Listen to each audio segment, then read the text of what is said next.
Your turn. Before rolling the dice, you can try to shoot the bouncy ball into the cup to double your roll. If you miss, though, you lose your turn.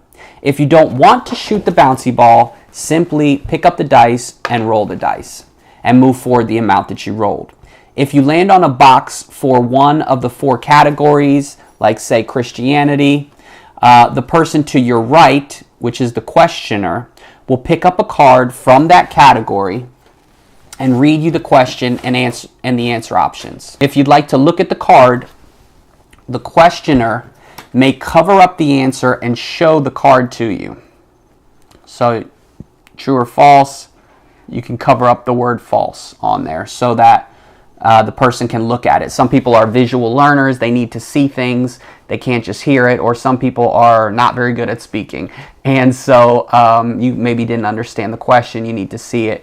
So boom, you cover up the answer and you can show it to them. After you have answered, the person to your left will have the opportunity to challenge your answer.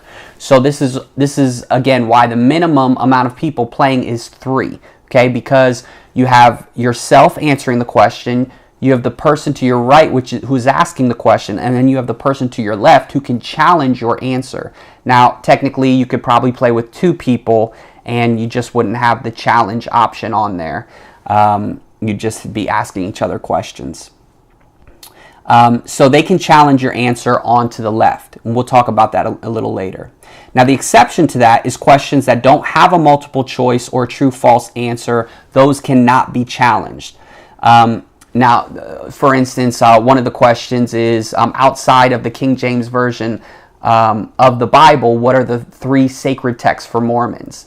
Well, those are 3 sacred texts, and so it gets a little weird when you answer one or somebody tries to challenge you on that. So there's no challenges outside of questions that are true, false, or multiple choice. Now, if they don't challenge, if the person to your left does not challenge, the questioner will tell you the answer.